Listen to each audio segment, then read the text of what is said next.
Hello and welcome to the Evolving with Jessica podcast. My name is Jessica. I am an integrative nutrition health coach, a holistic skin healing guide, and certified life coach. In this podcast, we cover topics such as holistic health and wellness, nutrition, and spirituality. If you enjoy or gain any insight, please leave a review. This makes the show more searchable, which helps others find the information too.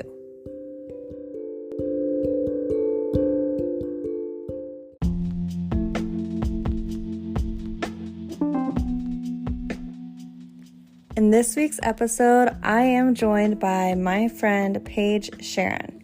Paige is a holistic health coach, herbalist, and owner of Sovereign Healing Company. Her mission is to create a bridge between all medicines, providing virtual sessions to care for and to educate clients on the use and the implementation of various healing modalities. And you will find a full list of those healing modalities that she uses in her practice in the description, as well as links to contact her and find out more about her practice. And then some of the topics that we discuss include the preservation of food, what's actually done to the food, greenwashing, what that is and what it means, Ayurvedic practices, why it's best to buy local and organic, oils that we should be avoiding in restaurants, recommended supplement brands, the potential dangers of drinking tea from tea bags, what the best herbs for skin issues are, holistic health as a journey, not a destination, how to begin with emotional healing, grace and gratitude as a practice, and we talk about ear seeds, which is a Chinese medicine practice, as well as some other really great topics. For a full list, those are also in the description, and I hope you enjoy this episode.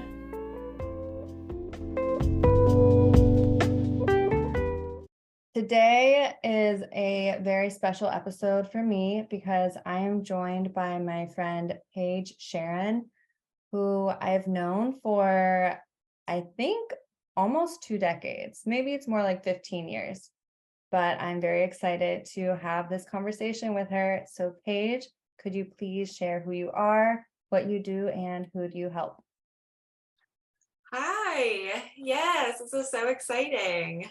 So yeah, I'm Paige Charron. I am entrepreneur, herbalist, friend. Sovereign Healing Company is sort of where I operate.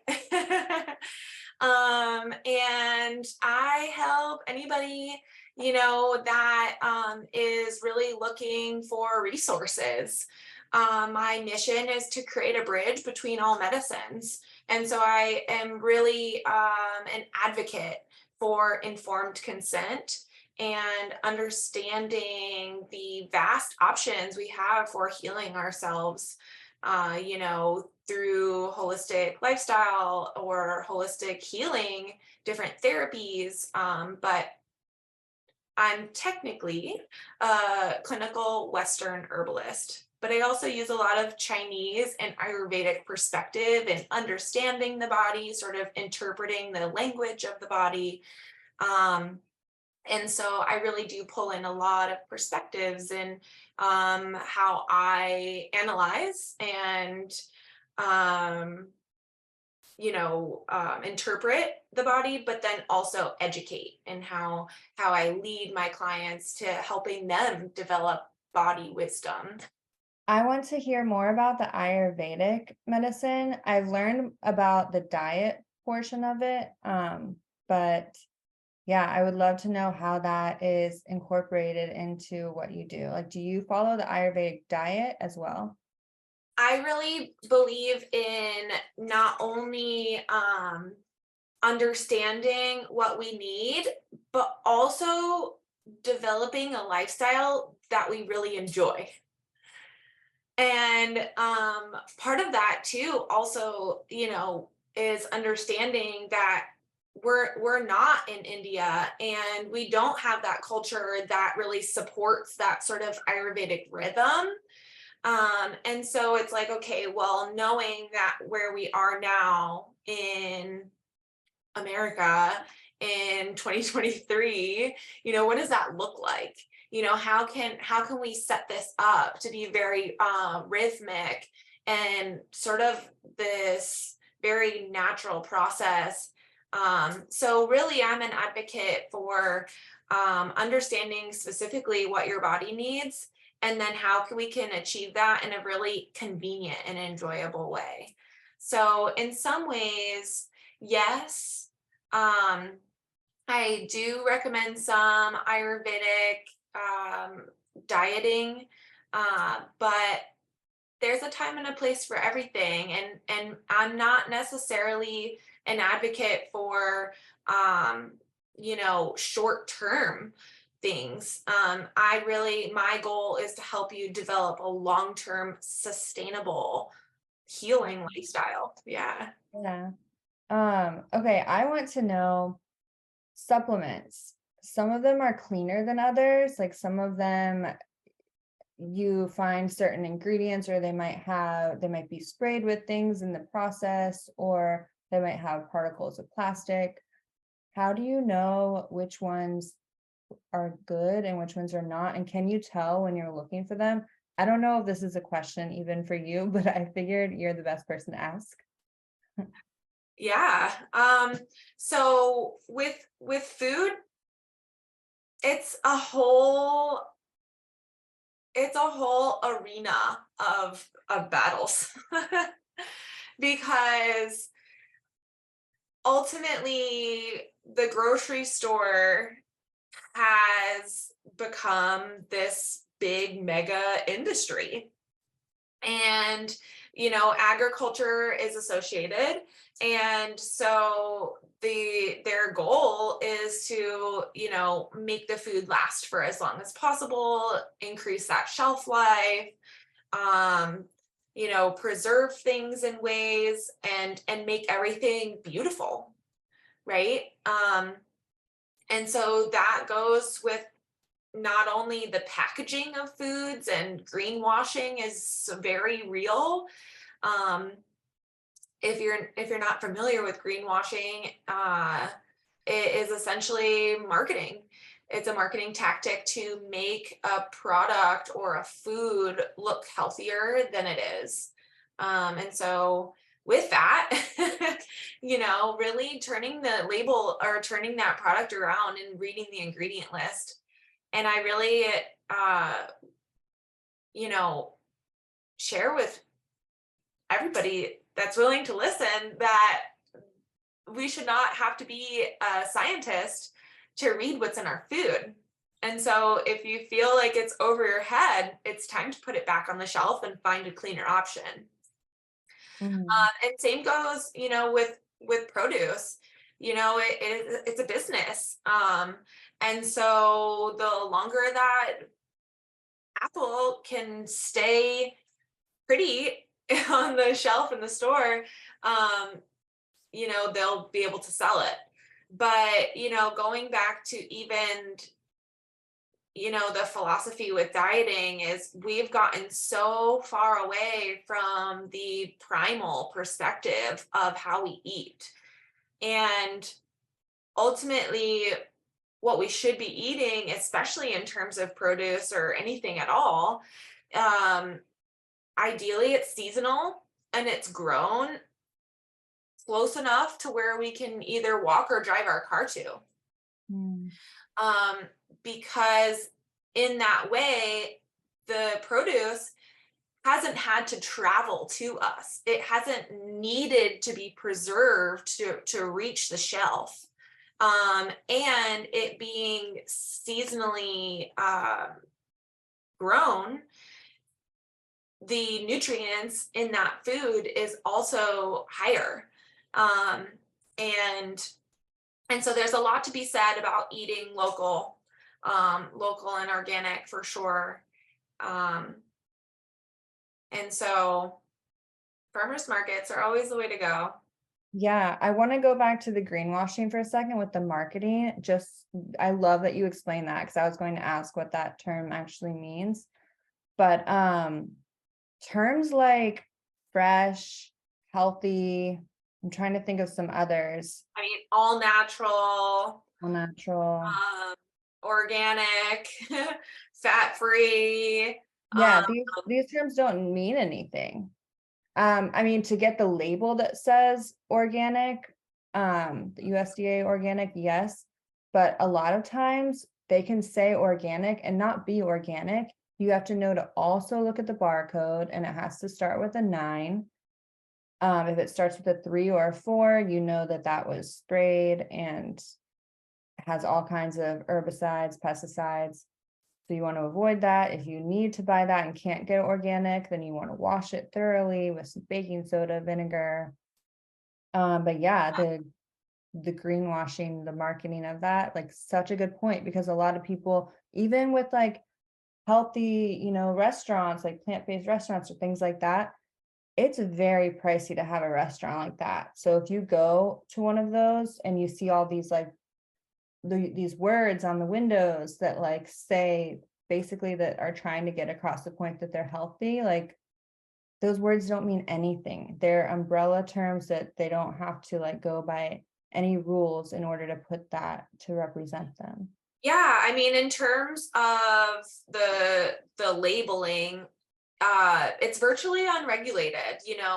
Those icons that are specifically like non-GMO or USD organic, those are like certified and they are regulated, but the labeled terms on a package is virtually unregulated. People can say they have the healthiest chicken or the cleanest cracker, but until you flip it over and read that ingredient list and know exactly what they have formulated this thing with, or what they've done to it to make it what it is, the front of the package means nothing really. And then, I mean, in terms of restaurants, that's a whole nother level, to it, because yeah, they could totally be a really great cafe that has clean options and ideally organic, but every restaurant, and it's, if you have one that you really love, especially in Sarasota, like please share it. But because every restaurant uses soybean oil. Mhm. And those oils are the Achilles heel, to any sort of health condition, period.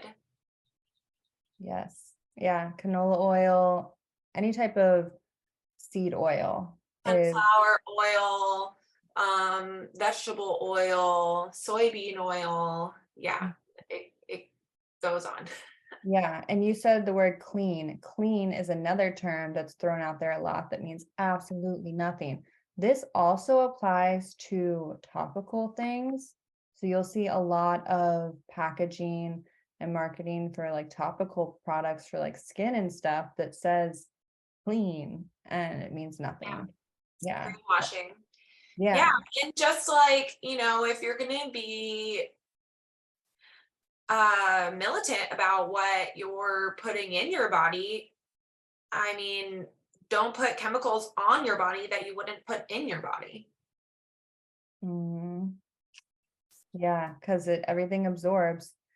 There was something, I don't know if it was a study or something I listened to recently, um, but they found trace amounts of it was like from a sunscreen that they used, and then they tested the urine, and there were like ingredients from that sunscreen in the urine, obviously, like but like a lot of people, it's not obvious. But yeah, you do not want like it's getting soaked into you. If it's in your urine, it's in your blood.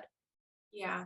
Yeah, and a great documentary on this specifically is called Toxic Beauty. Hmm. Okay, so going back to like the supplements, those then are the same because the best company I've found for supplements is Vimergy.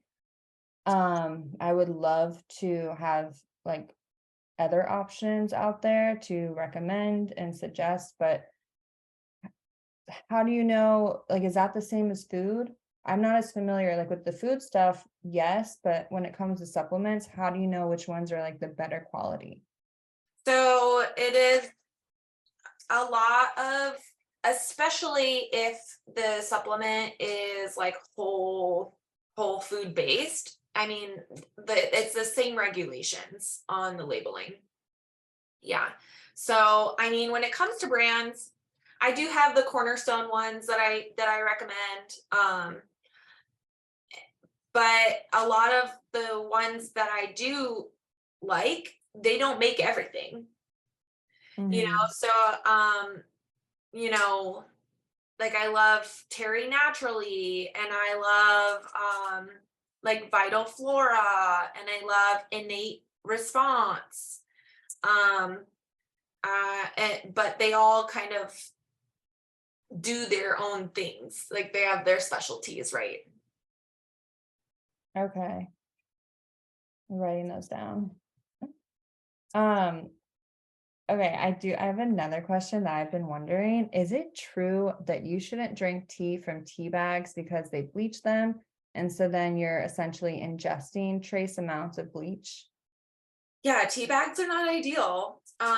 Many of them are not clean, and so yes, the tea bag cloths itself are either bleached or have like microplastics.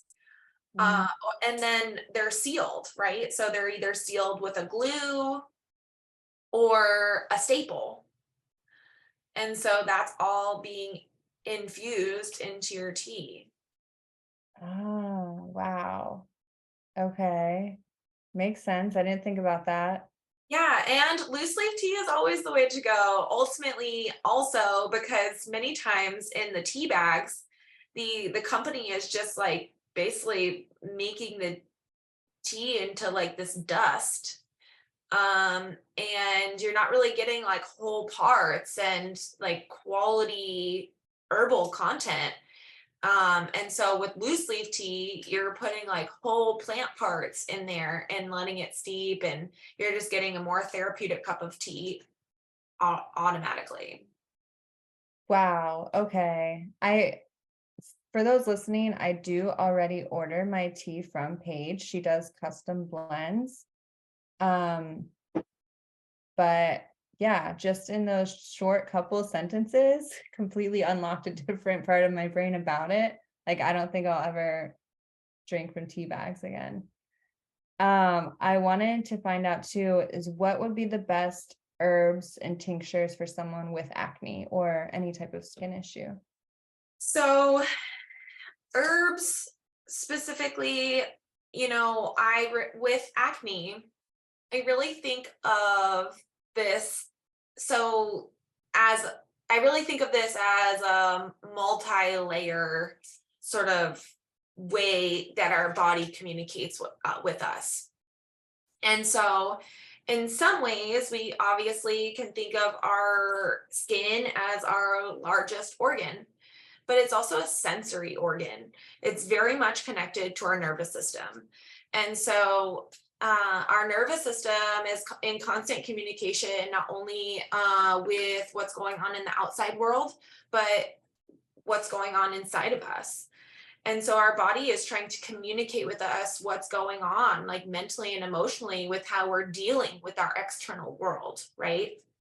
And Mm. so with that, we can even see examples in how, like, when we get really excited, we get flush, or when we get embarrassed, we turn red, Mm. or even when somebody is like really confident, we say that they're comfortable in their skin.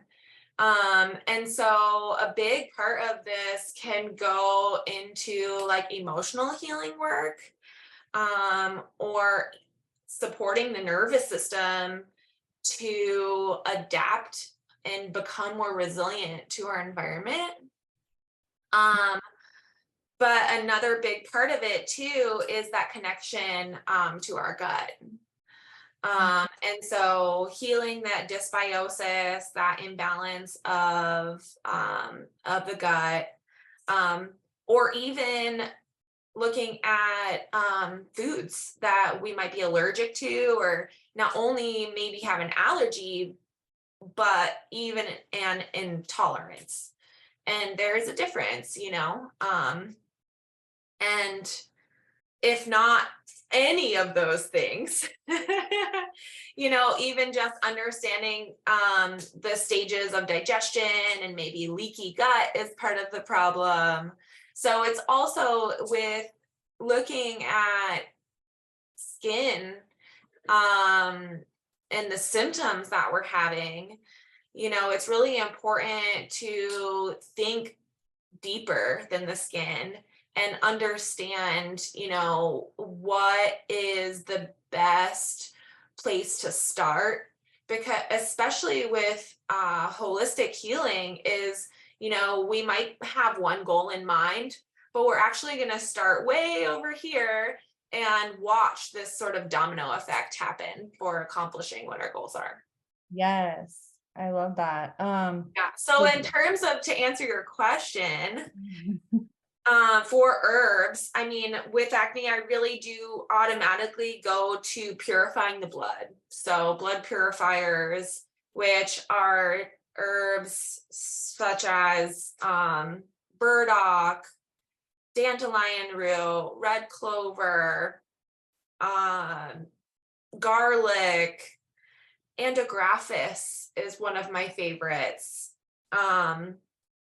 Or I mean, and that's even just thinking internally, if you're really looking to do things topically to relieve symptoms, if they've gotten to that point, um, there's there's a whole nother conversation even for topical options. So what I'm hearing is before you even look at the herbs and tinctures for acne or skin conditions, look at what's going on in your life. Like look at your emotions, look at any deeper healing that may need to be addressed, and look at your diet and your lifestyle, and then possibly bring in the herbs, and then possibly bring in something topical. Yeah. Yeah. So a holistic approach, and start from like the inner deepest part and then kind of work your way out. Yeah, healing happens from the inside out, from top to bottom. Yeah.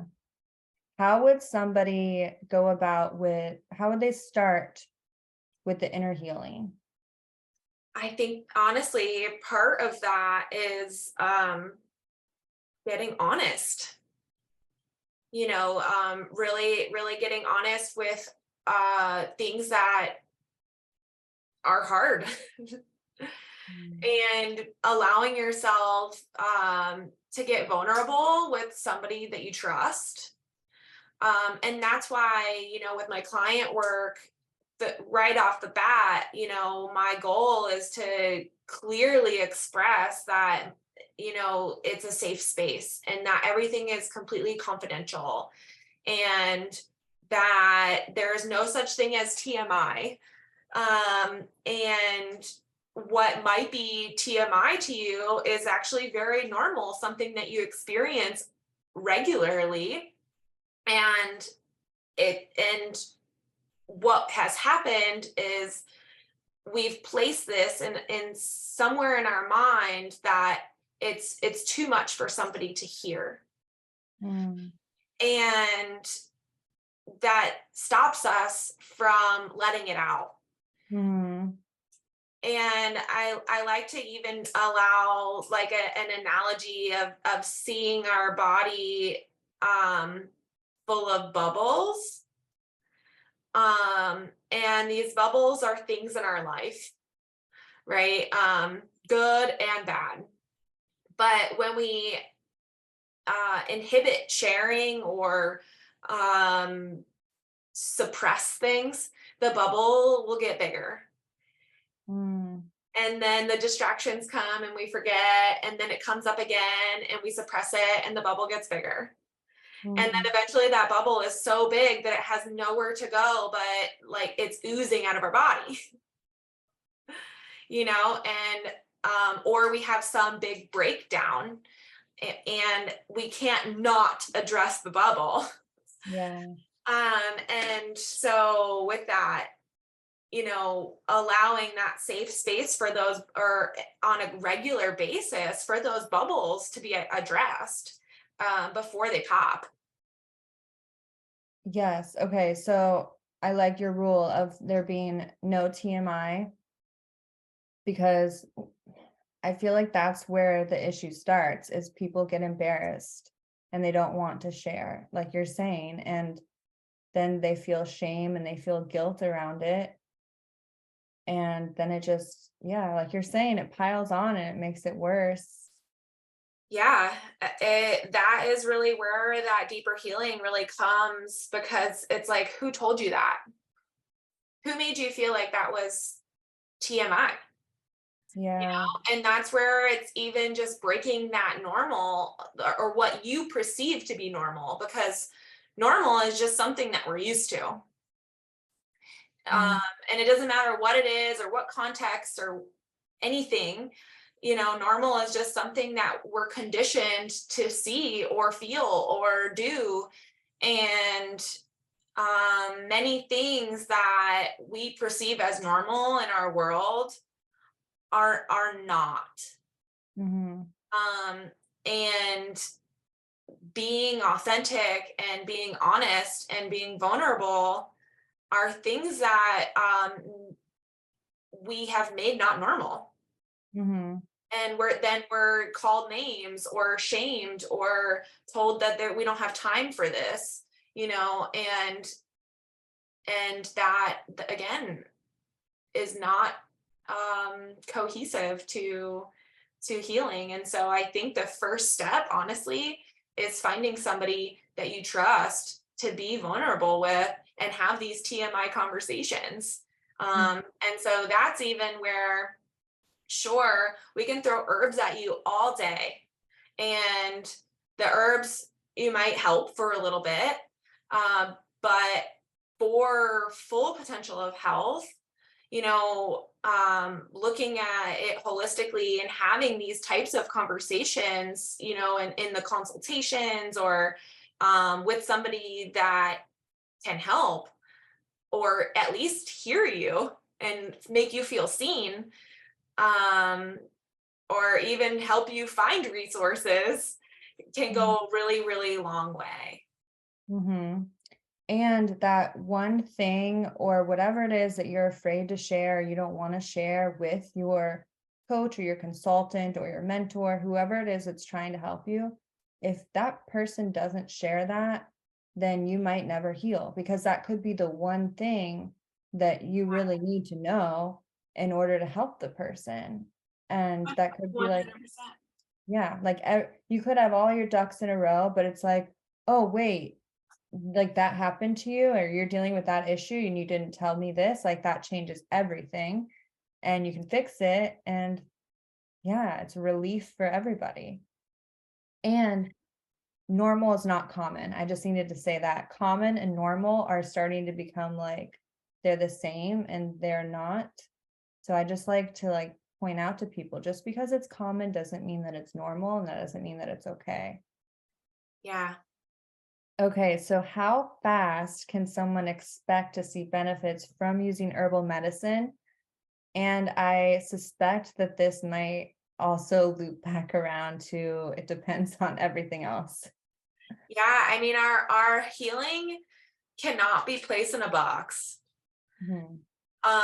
Ultimately, we are all unique beings, and our lives are very multi-dimensional and dynamic and constantly flowing and changing. And so, to answer your question, there's no telling. I mean, if we can hit the nail on the head right away, make serious lifestyle changes, and, make breakthroughs right away in ideal scenario, you know, I would say in 30 days, awesome.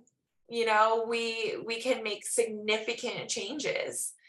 But I also like to really point out that, again, we're really striving for a sustainable lifestyle, a, a, a way of living that is more, or a way of healing, so to speak, that is more of a journey.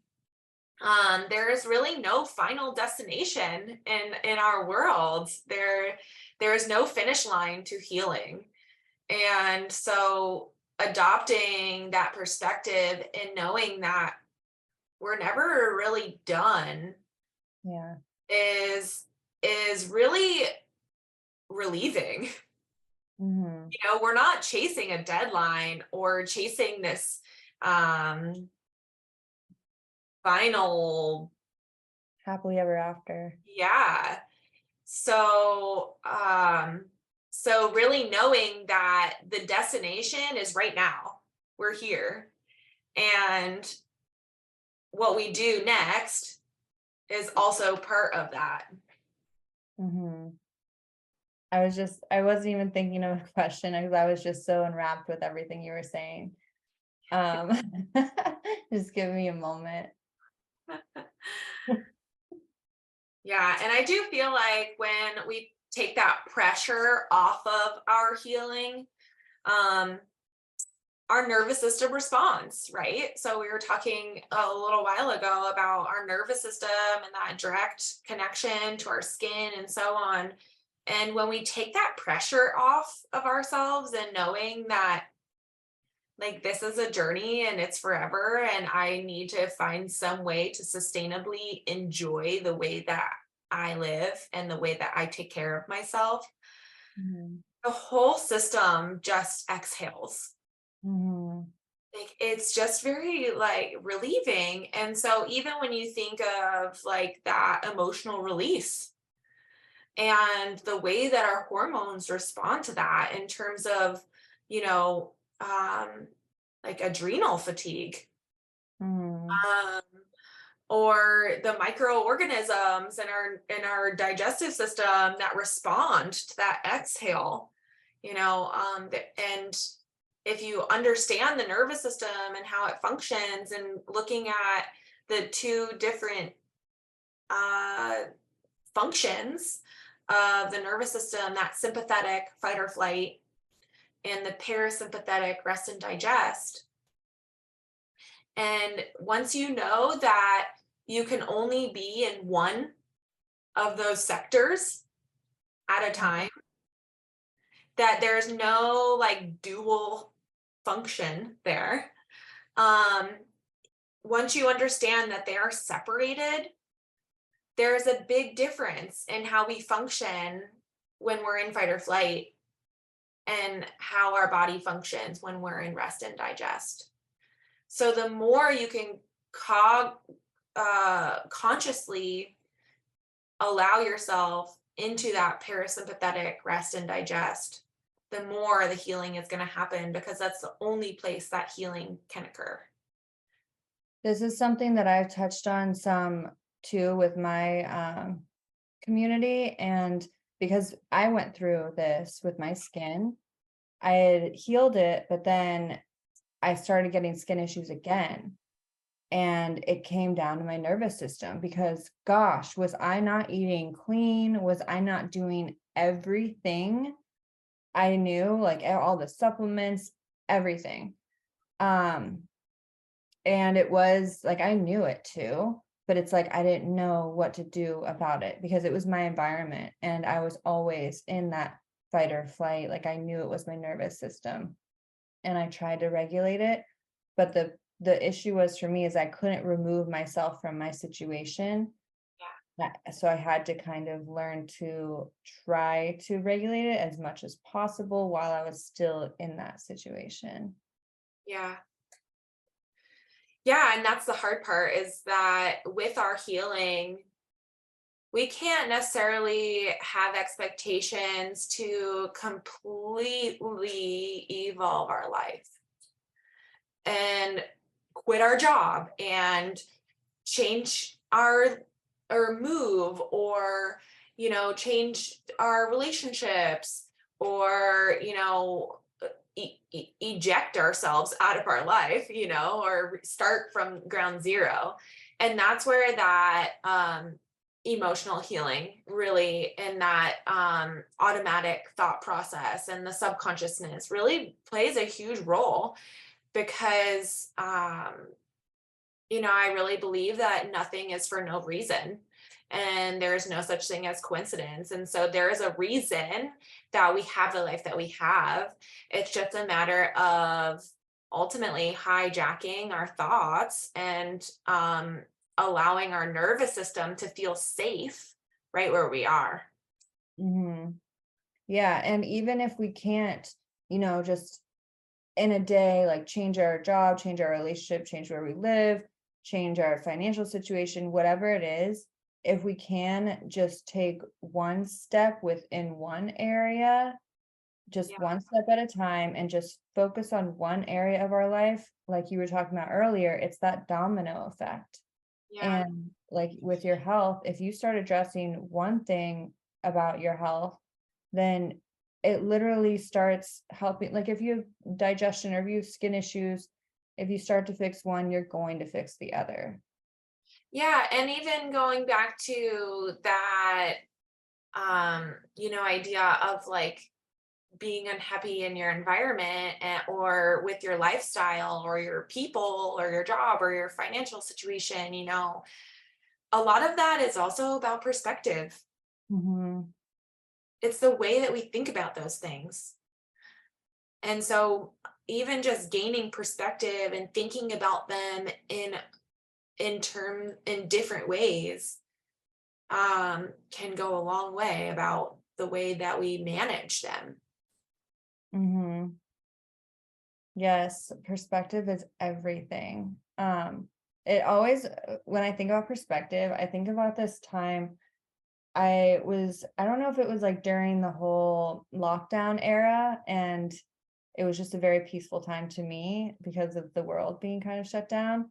So I was just very out of my body a little bit some of the time. And I remember just sitting there at a table outside of, I think it was a Starbucks, and watching somebody back up and hit my car because there's nothing I could do. I wasn't in the car. I was just sitting there and, at this table, I just watched it happen. I didn't feel an ounce of anger. I didn't feel anything. I just observed it. And like in hindsight, I'm just like, wow, like I'm kind of surprised that I didn't, but it's because like it was my perspective at the time. And what ended up happening, I was happening for me. That's my point, is everything is always happening for you, right? I just didn't know why it was happening for me at the time. And flash forward, the dent that was left from that accident, obviously I was not to blame, so it was fixed, but at the same time, it fixed a previous dent that was already in my car. So I had like this whole new like bumper and this whole new exterior to my car that was fixed, that I, had been sitting there for a while and not fixed. And yeah, it's perspective. Like I could have, normally someone would probably get angry. So it's just training your mind to look at things differently and know that it's happening for you, like getting fired from a job. Normally, from the outside, you would think that's a bad thing, but maybe it leads you to a better job, or maybe it leads you somewhere else where you meet your soulmate, or, better pay, or something that's more fulfilling, like whatever it is. Yeah. Yeah. Something that I like to like bring light to in terms of that like mindset is our two words: grace and gratitude. And so all the time I'm like on repeat, grace and gratitude. So those two words kind of help me to check in with myself. And when I say grace, I mean, what can I let go of? Like, what can I bring more softness to? Like, what can I loosen my grip on, right? Mm-hmm. So with grace, I really feel like if I can um, let go of control of something and just kind of love it and accept it and or just leave it, like leave, stay over there in that moment, right? Um, and for gratitude, if we can find gratitude in every situation, then we will be happier. Just period. But at the same time, I feel like a lot of people think of gratitude as this like final destination sort of thing. Like it's something that I do that I think about when I wake up in the morning. It's something I think about before I go to bed, all the things I'm grateful for. But I feel like gratitude should be this practice that is just woven into our day. Mm-hmm. And so all the time, I'm thinking grace and gratitude um and grabbing on to as much good as I can throughout the day, right? Because if I can let go of things that I cannot control, but grab on to things that are that are good, happening good in that moment, or like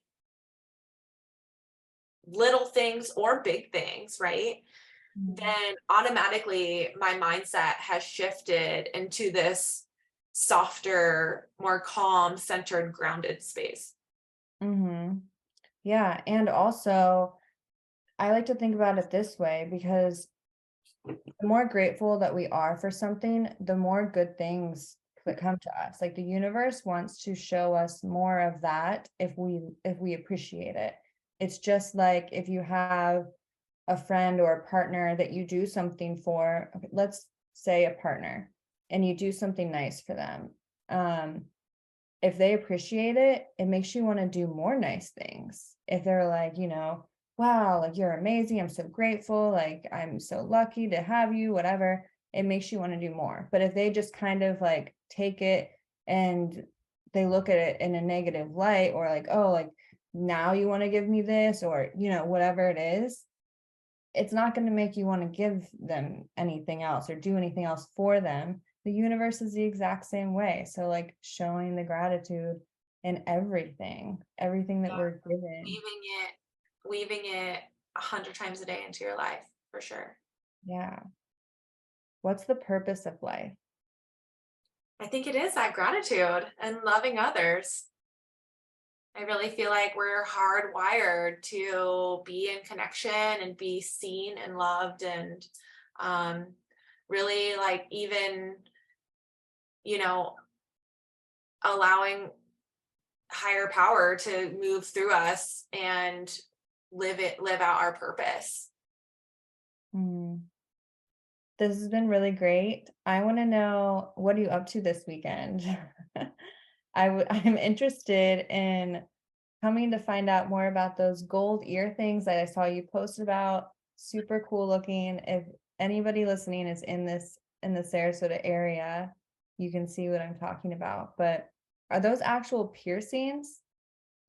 So they're ear seeds.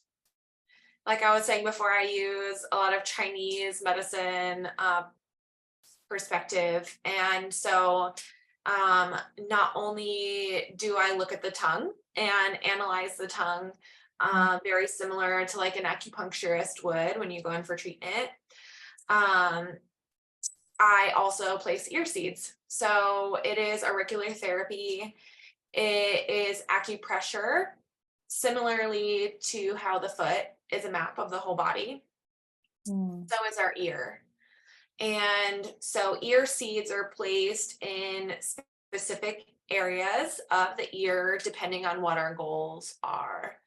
And so what you saw in that picture are basically they're 14 karat little beads on a sticker. And that bead is what applies the pressure to the ear. Okay, cool. So it doesn't actually pierce the skin. It's not piercing the skin. No, it's just applying pressure. How long does it stay on there? I recommend to leave it on until it falls off, but anything more than a week, I recommend removing it and placing fresh ones because our ears get germy and dirty. And if it's been on there for anything longer than a week, then that skin also, it can break and or cause soreness, and we don't want germs to get in there. Yes. Cool. Maybe I'll come check that out. Yeah, so I'm at Venice Farmers Markets on Saturdays from 8 to 12 during the summer, and then 8 to 1 during fall and spring seasons. And then on Sundays out at Lakewood Ranch Waterside, and that's from 10 to 2. And I place those ear seeds at the market, along with looking at the tongue. And I have a whole collection of products that are organic, hand blended, small batch herbal medicine remedies, basically. Okay, I have one more question. What is your number one health tip, whether it's mindset, nutrition, diet, physical, emotional, just the one piece of advice that you would like everyone to know? I think honestly, going very much back to basics is hydration. Drinking clean, mineral-rich water is really where I think is one of the main pillars for being well. What would be, in your opinion, the best water?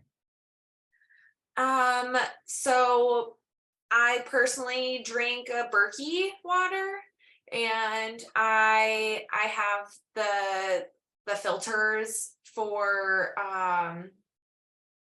fluoride, and so I drink out of the Berkey, and then I add minerals to that. So whether I have like Celtic sea salt next to my Berkey or like trace mineral drops, I'll add that. And not for nothing, really, again, adopting a water bottle baby. So having a water bottle that you drink out of every day, using the same water bottle, and you never go anywhere without your baby. I love that. Yeah, it's like a subconscious training, really. You always know that you have it. You're more likely to drink more of it. It's always the same, so you can track it and know how much you've drank that day. As simple and fundamental as it is, hydration is huge. Agreed. Well, thank you so much for coming on, Paige, and I love catching up with you, and maybe we can actually do something together soon. Yes, thanks for having me. This was such a great thing, and I'm so honored to be invited. Thank you for listening, everyone, and to hear more from Paige, check out the description. I will have her links there. Have a beautiful day.